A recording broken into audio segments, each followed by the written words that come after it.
So then the organism is always looking in the external environment to determine what's going to be a threat, always concerned about its body and where it has to, how it has to take care of it, and it's always concerned about time. How much time do I have to get there?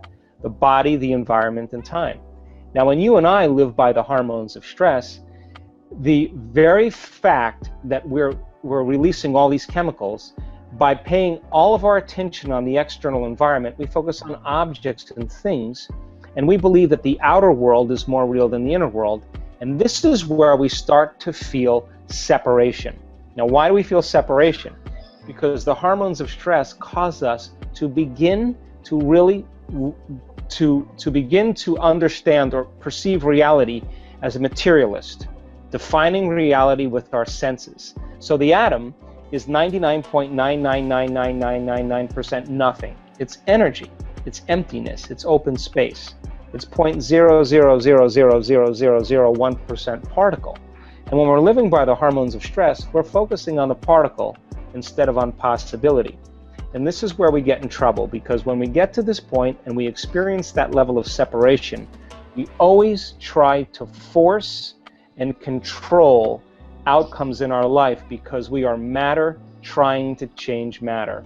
In other words, when we live by the hormones of stress, we feel more like matter and less like energy because we are fundamentally functioning as a particle instead of possibility. So then people then begin to use what they know in terms of their limited resources to get what they want. They compete, they manipulate, they lie, they cheat, they steal, they do what they can to try to get ahead in their life because for the most part, they don't know that there's any other way to do it. They're functioning from a primitive nervous system. But when people begin to get beyond themselves, and we've studied the brains in the workshops that we've done, and you and I are absolutely at our best when we get beyond ourselves. The moment you become nobody, no one, no thing, nowhere, in no time, the moment you and I become pure consciousness, the moment we get beyond our identities, our bodies, our faces, our culture, our gender, our hairstyles, our wardrobes, we get beyond the things we own, the people we know, the places we lived, we get beyond our pain, our emotions, our habits. That's the moment we're no longer trying to predict the familiar future based on the memory of the past. That's the moment we become pure consciousness. In other words, we become thought alone. And that's the moment the body is literally releasing energy. And we go from particle to wave, from matter to energy. And the side effect of that is our heart begins to open. The brain gets very coherent. The heart begins to work with the brain. We broadcast a whole new electromagnetic signature. And instead of trying to predict the worst case scenario and get ready for it, we trust in the unknown. We trust in possibility.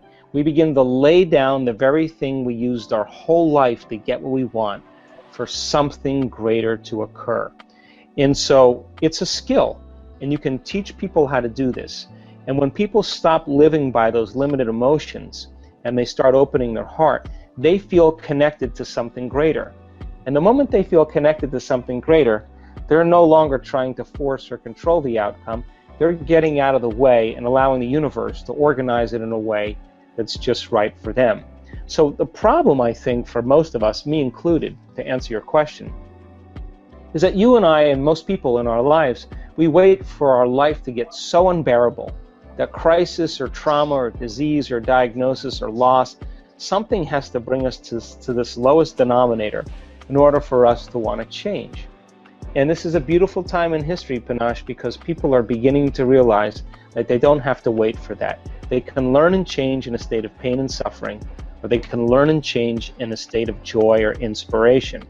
So, is there a connection between our authentic self and the soul, and how do we get there?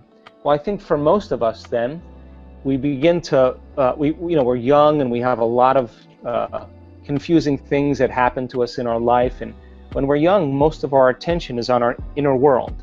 And as we begin to grow up and we meet friends and we move to different places and we own different things, we become very consumed with the external environment. And we begin to create an identity by the people we know and the places we go and the things we do. And all of our attention goes to the external environment. and we don't want to pay a lot of attention to our inner world. So that works probably for the first 35 or 40 years of our life.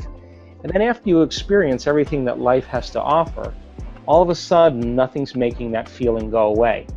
And this is the moment the soul begins to wake us up and say, pay attention, because nothing is making that feeling change. So in other words, when you can predict the feeling of everything that's going on in your life, and nothing new is happening, all of a sudden you're left with those feelings from very early on, whether it's emptiness or unworthiness or insecurity. And so then this is where people all of a sudden have to make a choice. Some people, they buy the sports car, they buy the new boat, they join the new social club, they meet new people, they have affairs, they go on vacation to a new place, they buy new things. But when the novelty of all of those events wear off, here comes that feeling again. And so then other people, they begin to look at those emotions and they don't want to keep that facade going on any longer. In other words, this is how we appear to the world. This is the facade, this is the identity, this is the image. And this is how we really feel inside. Now, this person is identifying, creating an identity with the external world so that nobody knows how they really feel inside. Now, everybody's doing the same exact thing. So God forbid anybody finds out that we're insecure or feeling empty. So you have to keep this facade going on with your identity in the environment and your body and the way you look and how busy you are, so that you don't have to look at this. Now, some people begin to look at this feeling, and this is the midlife crisis. This is where they say, I don't love you. I don't know why I'm doing this. I don't like those people. I don't want to keep this going any longer anymore. And they begin to pay attention to this feeling. Now, there's not a lot of structure in our Western world to do that. So the moment people begin to lose their mind and they begin to tell the truth about who they are, they begin to break their emotional bonds with everybody in their life. That's when they go to the doctor and get Prozac, and there they go, they return right back to that person. But this gap between how we appear to the world and who we really are inside is based on the amount of emotions that we've memorized from past experiences. Now, there's pain there, there's sadness there, there's unworthiness there, there's insecurity there, and we're not looking for the external environment to make this feeling go away. In other words, we start looking at how we think when we feel this way, how we act when we feel this way, and we begin to move through those emotions, and we begin to overcome them. Every time we overcome an emotion, we liberate energy, and we begin to close the gap between how we appear to the world and who we are inside, until how we appear is who we are. We've liberated all this energy. That's the moment we call transparency, and that's the moment where the person is truly happy, no longer needing anything outside of them to make them happy, but the true happiness is coming from within them. In other words, so many people confuse pleasure and happiness. And pleasure is the accumulation of things to feel good, and happiness is coming from within. So that intelligence that's giving us life right now, that's digesting our food and organizing trillions of functions in one cell every single second and organizing DNA, that self-organizing intelligence is looking for a crack to leak out. And when it begins to leak out, it begins to consume us. And that's the moment we become like it. We become more loving. It's a loving intelligence. We become more mindful. It's a great mind. We become more willful. It's got an amazing will. Its nature becomes our nature. We become more giving. It's a giver of life. So I think when we begin to all of a sudden realize that there's nothing wrong with the accumulation of things, but I think we've been conditioned into believing that true happiness, changing everything in our external world, and true change comes from trying to do it from the outside instead of doing it from within. And I think this is, again, really important for us, because as we begin to overcome those limited states, the body's no longer living in the past. And that's where most of our pain comes from, is when the body's living in the past. And we've measured so many people in the process of transformation. And when they get beyond their past, they're pretty unlimited people. And the side effect of that is true joy and true expression of life, which I call the natural state of being. So when people are living in this gap between how they appear to the world and how they really feeling, they don't want to look at this emotion because it is painful. What they'd rather do is distract themselves from all these things in their external environment so they don't have to look. But when that feeling isn't going away, and they can't, after the sports car and after the, the vacation and after the buying the new things, the new wardrobe, the facelift, whatever, and this feeling keeps returning, this is a time really where they have to look at that emotion. And they have to, as you said, you have to be in the presence of that emotion and ask some fundamental questions. Are these emotions driving my thoughts? How do I think when I feel this way? Now, those thoughts are just old circuits that have been fired and wired in the brain. How do I behave? What do I do? How do I act? What do I say? What comes out of my mouth? Now think about this. If you can observe how you're thinking, notice how you're acting, and pay attention to how you're feeling, the moment you become conscious of what you're unconscious to, it means you're no longer the program. Now you're the consciousness observing the program, and this is when we begin to objectify our subjective selves. And the more we can look at ourselves through the eyes of someone else, the more conscious we can become of that, the less unconscious we're prone to be in our normal life. The quantum model of reality is about causing an effect, which means you have to teach your body emotionally what empowerment feels like before your success. You have to be whole before your healing. You have to be in awe before the mystical moment. You have to feel freedom and abundance before your wealth appears. And when we do that, then to the materialist, it would seem really insane or foolhardy because the event hasn't happened. But to the quantum mind, though, the body is getting a sampling of the future before the experience occurs. And if we do this properly and we marry it with a clear intention, the body begins to believe it's in the future instead of in the past. And now we're defined by a vision of the future instead of a memory of the past. And so we teach people how to come out of their resting state. Unfortunately, as I said, most people wait for the crisis to come out of their resting state and where they say this is enough. But everybody already knows how to do this, because everybody that's on this call has already done something great in their life. And what did they do? They made a decision. They had a vision. They got inspired by that vision. They decided what thoughts would support them to that vision, what behaviors and choices they were going to make. They felt enthusiastic, and they began to get their behaviors to match their intention, and they changed. Now think about it when we set out to do something and we didn't accomplish it.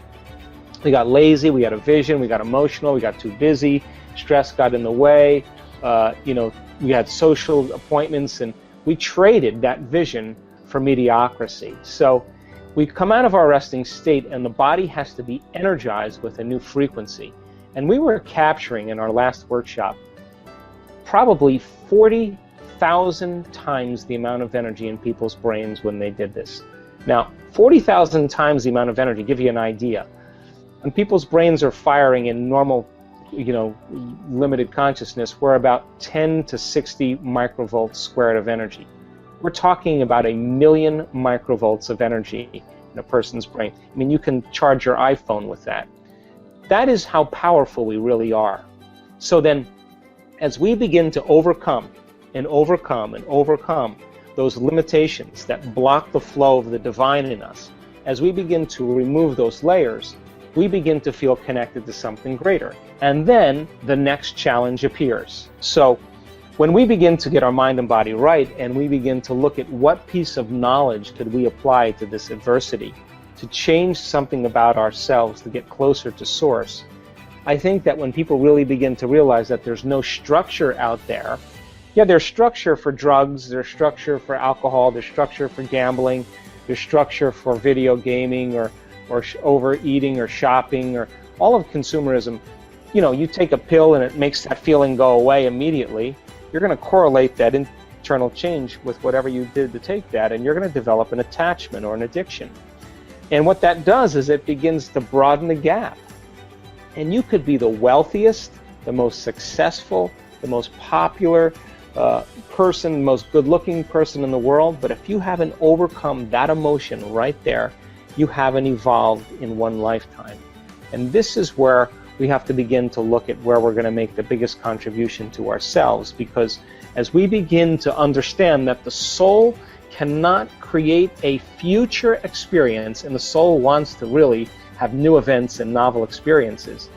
If you're living by the same emotion every single day, and you're anchored emotionally in your past, and your body's been conditioned emotionally to be in the past, then until you overcome that emotion, the soul can't get on with creating anything new, because for the most part, you're bound to a past experience. So when we begin to overcome the emotions, then we're literally pulling our mind out of the past, and that's when we begin to create a new future. Because the simple premise is this: your personality creates your personal reality. And your personality is made up of how you think, how you act, and how you feel. So the present personality, called Panache, has created the present personal reality called his life. So if Panache wants to create a new personal reality, a new life, then he's got to become conscious of those thoughts he's been thinking and change them. Become aware of his behaviors and his emotions and alter those. And I think most people try to create a new personal reality as the same personality, and it doesn't work. We literally have to become someone else. So then, if you begin to embrace this paradigm on the deepest level, then the soul's real desire is really to experience the unknown, to experience something new. And so if you're living and feeling the same way every single day, then it means nothing new is happening in your life. And that boredom right now I'm going to speak for you, that boredom, or that predictable, familiar emotion, is what's nagging at you and bothering you, because you know on a soul level there's more to experience. So then, as you begin to look at the old identity, and this is where we get stuck, is that for most people it's their personal reality that's creating their personality. You know, it's the media and the social engagements and the advertising and television and and the people and things in our life. We're reacting to everything known in our life, and by consciously or unconsciously, when we see certain people, we go to certain places, we do certain things at the exact same time. It's the external environment that's controlling how we think and feel. So if you understand that, then it would be a good idea to eliminate yourself from your external environment. That's called meditation. Mm-hmm. You close your eyes, and now you have less sensory information coming into your brain. You put in earplugs or you play music, and that fills the space. So now your inner world starts becoming more real than your outer world. You put your body away. You're no longer your body. You're no longer a face. You're no longer identity. And if you do it properly, you'll forget about time. Now, that elegant moment where you dissociate from your body, your identity, your things in your life, the people in your life, the places in your life, and time, that's the moment you become pure consciousness. Now, if you're thinking certain thoughts that are making certain chemicals for you to feel a certain way, and the moment you feel that way, you think more thoughts, and those thoughts create more feelings, and your brain is organized to reflect everything you know in your life. It's an artifact of the past. You're thinking in the past, and those emotions that feel familiar are a record of the past. Then for the most part, people are trying to view their future through the lens of the past, but they can't get anywhere. So then, as we begin to no longer think and feel in that cycle, and we dissociate into thought alone, the energy that's feeding all of our sexual identity, all of our digestion, all of the energy for importance and control and the adrenal hormones, all that energy has got to go somewhere. And the first place it goes right into the heart. And you know you're getting close when all of a sudden you start to feel your heart open up. When that occurs, the moment that occurs, you're no longer living in your past identity. That's the moment you're completely in the present moment. Now, there's dangers to be in the present moment. There's dangers to express love. There's dangers to trust, because if you're living in an environment where survival is the credo, you're not going to want to close your eyes and go within. You're not going to want to trust anybody. You know, this is not a time really to relax. This is a time to be vigilant. So then people they can intellectually understand it, but they can't get to that level because they're always perceiving their environment as the jungle. So when we begin to overcome those emotions of stress that are highly addictive, The body is no longer being tormented like an addict. That is when the body starts to liberate energy, and that's when our heart starts to open, and that's when we start to believe in possibility again. So if our personality creates our personal reality, we make a decision first. We examine who we've been, and I call it crossing the river of change, from the old self to the new self. Crossing that river is going to be uncomfortable.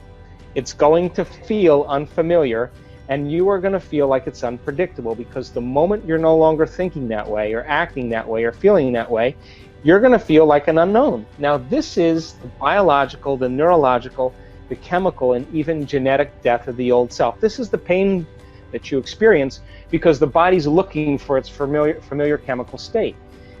That pain is normal, and if you understand that that void, that unknown, is the perfect place to create in. That's the place you want to create in, and not to fear it, but to embrace it. And your body's craving the familiar chemicals that it's addicted to. Then you might want to say when you're in that place, well, the best way to predict my future is to create it, not from the known, but from the unknown. Now, this perfect place of creation is where people begin to do the uncommon. This is where their soul begins to speak to them. This is where they see a greater purpose for themselves in their lives, and they're no longer playing by the small-minded games any longer, because they're connected to some bigger vision in the future.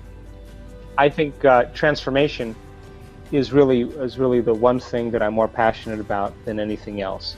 And so I think number one, taking time out of our busy day for ourselves is the greatest service that we can do for ourselves, for our family, for the people we work with, and for our community. Now, if most people's attention is on their external environment, on their body, and on time, and they wake up every morning and they get out of bed and they do the same thing they've been doing for the last 20 years, then their body's already programmed into a predictable future. Their body's already on autopilot. They have a thought of the coffee pot, and the next thing they know, they have coffee in their hand. They have a thought of the shower, the next thing they know, they're in the shower. They have a thought about going to work, the next thing you know, they're in the car. So their body is following their mind. If they're living by the same emotions every single day, then their body, for the most part, is in the past, because emotions are a record of the past. So finding the sweet spot of the present moment in our meditation is so highly important, because the body has been trained to be in the future. So then most people, when they take their meditation and they stick it in as another thing to do so they don't have to feel guilty, that's not the answer either. Working with your body and understanding that it's the animal, and we do this in our workshops. We make people, we don't make them, we ask them in their meditations to really get to that point where they're unfolding in that infinite field of potentials as thought alone. In other words, if you're going to heal yourself by thought alone, or create something in your life by thought alone, then you have to become thought alone. This is the key element where all of a sudden now, when you keep practicing bringing your body back into the present moment, and you become aware that it's thinking about, or what about this thing I have to do, and this plane I have to catch, and this contract I have to sign, and that person I have to call, that's a predictable future. And you become aware that you're investing your energy into that reality, because where you place your attention is where you place your energy. Or you're living by some emotion of impatience or frustration or vigilance, then you're siphoning energy out of the present moment, and you have no energy to create with.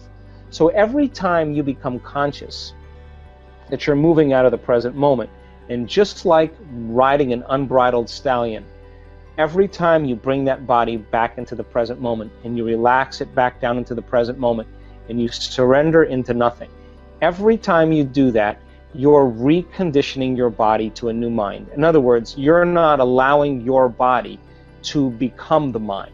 Now, people will say, well, that's going to take a lot of work. And I say to them, well, what's the alternative?